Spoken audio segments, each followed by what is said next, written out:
बड़े भागों से मिलता है। मालिक की कृपा हुई, उसका रहमो करम हुआ तो यह मनुष्य जन्म मिला।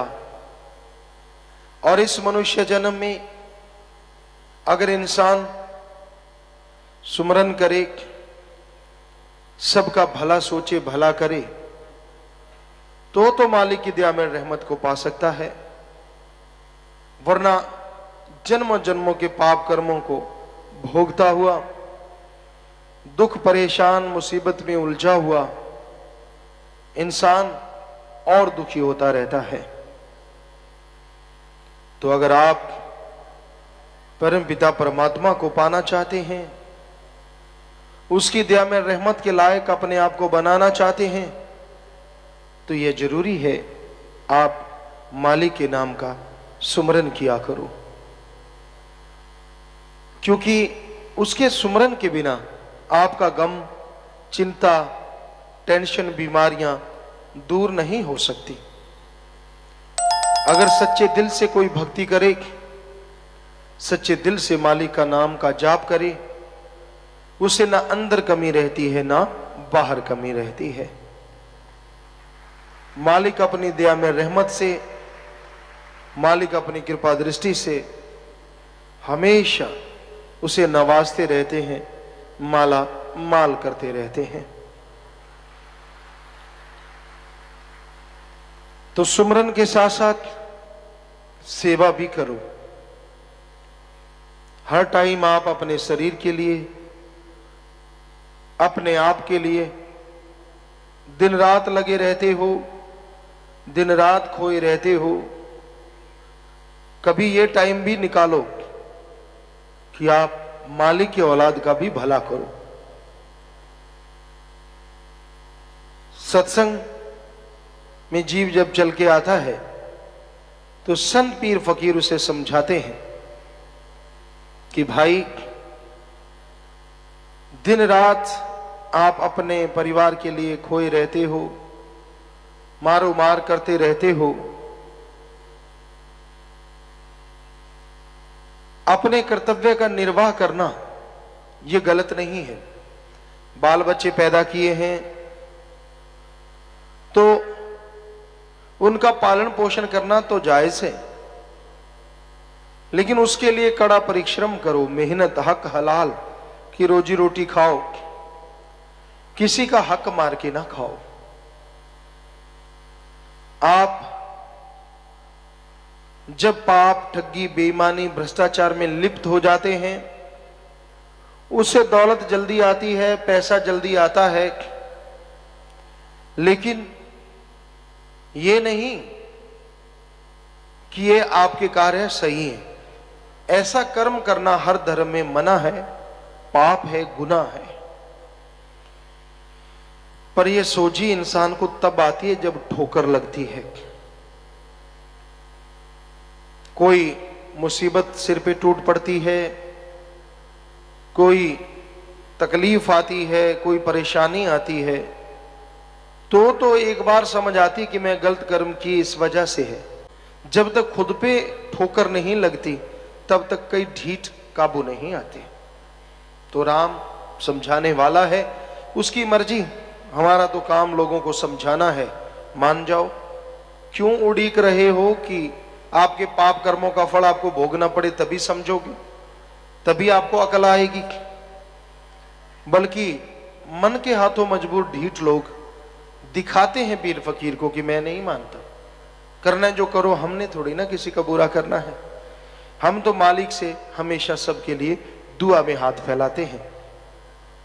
करेंगे आपके कर्म जो आप कर रहे हो, टाइम ज्यादा नहीं, जरूर मालिक जल्दी दिखाएंगे, लेकिन फिर चिल्लाना मत, फिर तड़फोगे, व्याकुल होगे, फिर दोष देते हो अल्लाह को, वाहिगुरु को, सतगुरु मौला को। तो अपने कर्मों की वजह से इंसान मरता है। किसी पीर फकीर के बद्दुआ नहीं देते पीर फकीर, या किसी दूसरे के कहने से कुछ नहीं होता।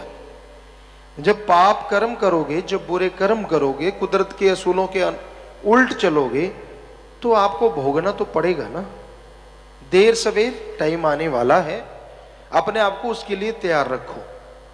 अगर आप बुरे कर्मों पे उतारू हैं, आपका मन इतना ढीठ हो ही चुका है कि मैं किसी पीर फकीर की नहीं सुनता, मुझे कौन रोक के दिखाए, तो ठीक है, वो राम फिर जब रोकेगा तू चले तो क्या, हिला नहीं जाएगा। सो मालिक ऐसा ना करे, पर क्या किया जाए, जैसे कर्म वैसा फल तो जीव को भोगना ही पड़ता है। इसलिए बुरे कर्मों से बाज आओ, बुरे कर्मों से तौबा करो। जब तक आपको होश है, बुरे कामों से तौबा कर डालोगे तो पिछले जन्मों के किए बुरे कर्म भी जल्दी कट जाएंगे, और इस जन्म के भी पाप कर्म जलते देर नहीं लगेगी। पर संभल जाओ ठोकर लगने से पहले पहले। किसी का कुछ नहीं जाएगा, जिसको हेंकड़ी दिखाते हो उनका क्या जाना है, उन्होंने तो कुछ नहीं कहना, जाएगा तो बुरे कर्म करने वाले का। तड़फोगे तो आप, तो ऐसे कर्म ना करो जिससे आपको तड़पना पड़े। इतने मन के अहंकारी ना बनो कि लेने के देने पड़े। अपने मन जालिम से लड़ो, सुमरन के द्वारा, भक्ति के द्वारा, यहां तक संभव हो सत्संग सुन के अमल करना सीखो। जब तक जीव सुन के अमल नहीं करता उसे खुशियां नहीं मिलती। कोई एक धार्मिक जगह पे गया सज्जन, तो जो नया आदमी सुनने आया उसको पसीने आ गए। तो जो वहां रहने वाला था वो पूछने लगा, यार तू पसीने से क्यों नहाया हुआ है, क्या हो गया तुझे? कहते यार संत ऋषि मुनि गुरु पीर फकीर की वाणी तो बड़े कस कस के जूते मार रही है, बड़ा जबरदस्त तरीके से समझा रहे हैं, बड़े कड़े वचन है। मेरा तो सुन सुन के सब कुछ हिल गया, पसीने आ गए, मैं तो कांप गया। तो वो ढीठ पता क्या कहने लगा, क्योंकि ऐसे ढीठों की आज भी कमी नहीं। क्या कहने लगा, कहता बस एक दिन में हो गया, हमें देख सुबह शाम सुनते हैं, कोई परवाही नहीं। वाकई कई इतने ढीठ होते हैं, उनको कोई असर नहीं होता। होगा तब जब ऐसी भयानक मार पड़ी कि सिर्फ बता पाएंगे, कर नहीं पाएंगे कुछ। तो मालिक ऐसा रंग जो उसका है वो बरसता है, जिससे जीव संभल जाए, जिससे जीव बदल जाए। आगे जीव की मर्जी है। अगर उसको अपनी ईगो, अपना अहंकार, अपनी खुदी मन की बातें ही पसंद हैं तो यकीन मानो आने वाले टाइम में मार पड़ने वाली है। तो ये तो इंसान के ऊपर निर्भर है। अगर सुन के अमल करे, अपने आप को सुधारने की कोशिश करे, तो ये हो नहीं सकता जीव ना सुधरे। आप घर गृहस्थ में रहते हुए, घर परिवार में रहते हुए अपने आप को सुधार सकते हैं। ये जरूरी नहीं है कि घर बार छोड़ के जंगलों में जाने से मालिक मिलता है।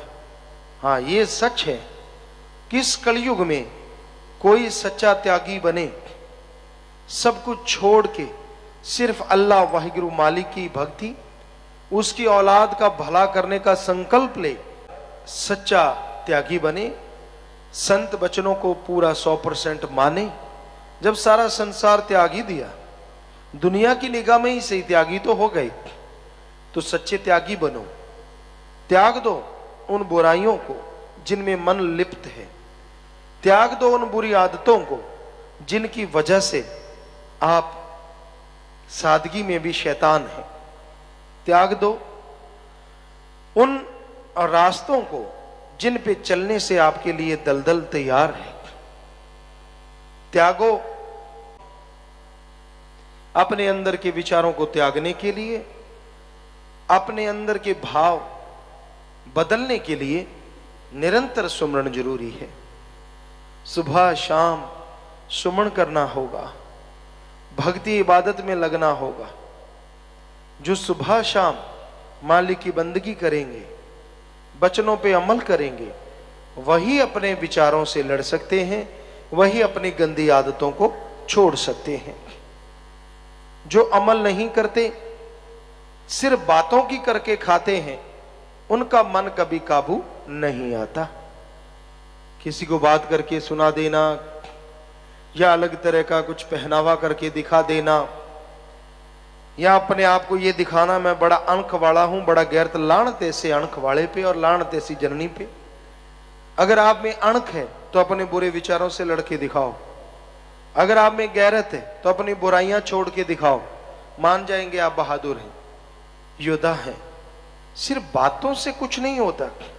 बड़े बड़ों को हमने आसमान तोड़ते देखा है, मैं ये कर दूं, मैं वो कर दूं, और मन के हाथों इतने मजबूर होते हैं, किसी गुरु पीर फकीर की नहीं मानती और आने वाले दुख को बुलाते आ बैल मुझे मार।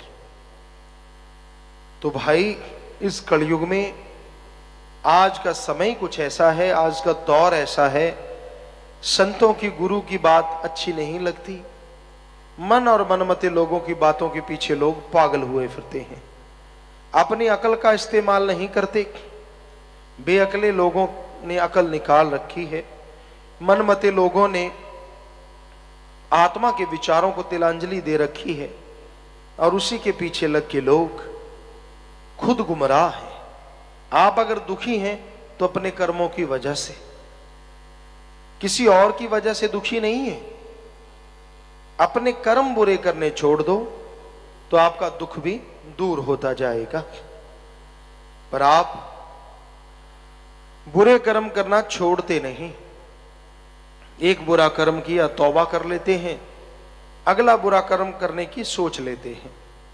तो ये ठीक नहीं है, क्योंकि मन का तो काम ही झांसे देना है।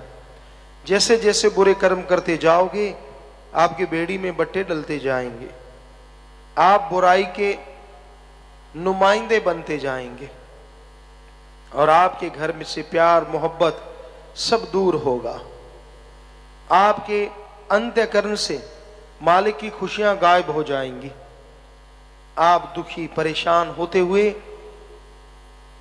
एक तड़फ उठेंगे, व्याकुल हो जाएंगे और यही सोचेंगे कि कैसे कैसे मालिक की दया में रहमत मिले, कैसे मैं फिर से सुखी हो जाऊं। तो भाई कैसा भी आपको गम है, कैसी भी चिंता है, कैसी भी बुरी आदतों के आप स्वामी हैं, इन सब से बचने का एकमात्र उपाय राम का नाम है, प्रभु की भक्ति है। राम नाम जप के मालिक की भक्ति करके आप बुराइयों से बच सकते हैं, गम चिंता परेशानियों से बच सकते हैं और मालिक की दया में रहमत के काबिल बन के जर्रे जर्रे में कण कण में मालिक के दर्शन कर सकते हैं। कौन इंसान नहीं चाहता कि वो सुखी रहे? हर इंसान की इच्छा होती है वो सुखी रहे, वो परेशान ना हो, गमगीन ना हो। सारे सुख सुविधा के साधन उसके घर में हो। तो इसके लिए एक तो मेहनत करो और एक ईश्वर के नाम का जाप करो। मेहनत करते हुए राम का नाम लेना, अच्छे कामों में मेहनत करो, कड़ा परिश्रम करो, साथ में राम का नाम जपो। तो इसमें जो आप अच्छे कामों में मेहनत कर रहे हैं, मालिक उसमें बरकत जरूर डालेंगे। उस मालिक की कृपा दृष्टि के काबिल मालिक आपको बना डालेगा। तो भाई यह संभव है कि आप प्रभु के नाम का सुमरन करते हुए अपने जीवन को सुधार सकते हैं। राम नाम का जाप करते हुए आप अपनी बुराइयों पे जीत हासिल कर सकते हैं और बातों से या आपकी अकल से मन काबू नहीं आता। सुमरन ही एकमात्र उपाय है। लगातार किया गया सुमरन मन को रोकता है और अगर आप सुमरन नहीं करते तो मन कभी भी हावी हो सकता है, मन कभी भी आप पे जाल डाल सकता है और आपको उलझा सकता है।